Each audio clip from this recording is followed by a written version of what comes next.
Yung mga kaibigan, yung batas natin dito sa Pilipinas, walang pangil. Alam niyo kung bakit nasabi kong walang pangil?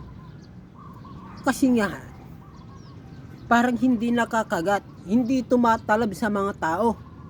Kaya mga kriminal at mga adik, nagkalat na naman. Tingnan mo, nandiyan na sila, harap-harapan na nga, pumapatay.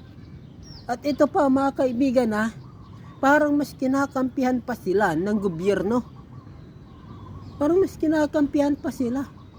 Ayaw nila na pumapatay ng adik.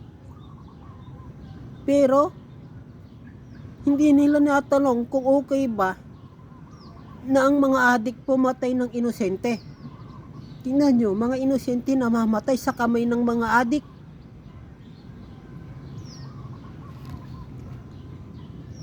Wala nang respeto ang mga tao sa batas. Yung mga adik kriminal, wala nang batas sa kanila. Sila na ang batas. Kaya nga binabahaboy. Kaya nga hindi na nila yan sinusunod.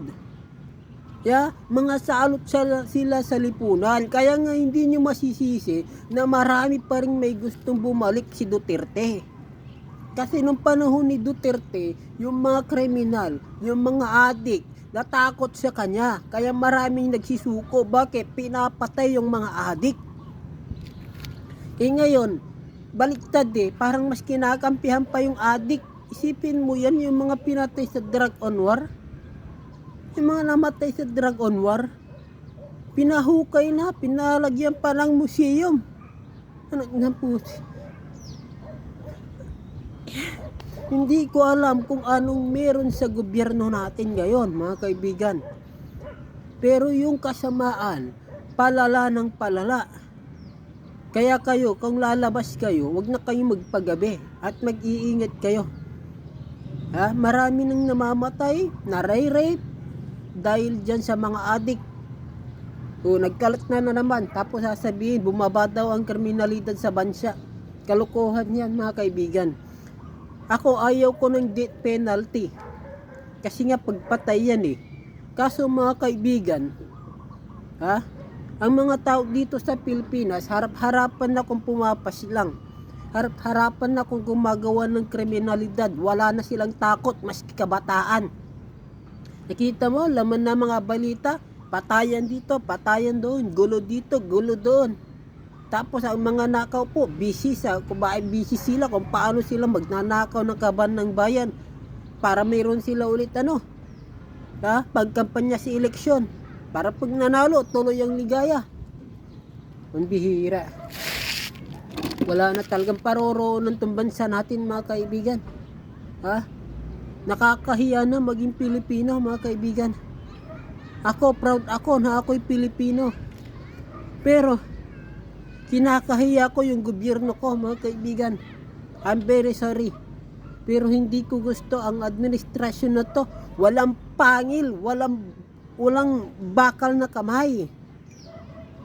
Kaya nga sabi ni Digong, siya si Marcos, mabait na tao kasi hindi makapatay. Kaya kung ikaw ay magiging presidente, dapat handa mong isakripisyo yung buhay mo. Paano matatakot? Paano titiklop yung mga adik kung mas kinukonsinti nyo pa? Yung mga adik, huwag papatayin. O yung mga adik tuloy, pumapatay ng inosente.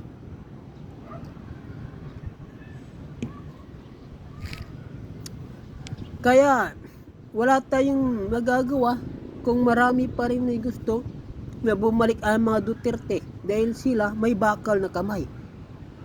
Nakita nyo naman, noong panahon ni Duterte, maraming kriminal lang natatakot. Kaya medyo safe tayo kahit maglakad ng gabi.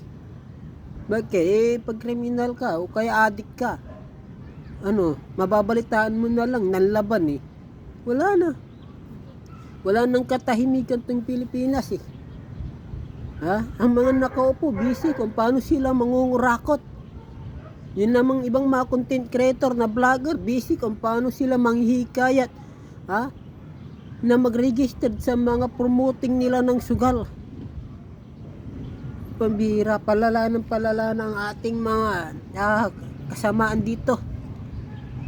Mga kaibigan, dapat talaga mayroong susunod na maupo, yung may bakal na kamay.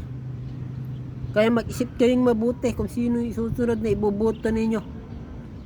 Yung talagang kayang panindigan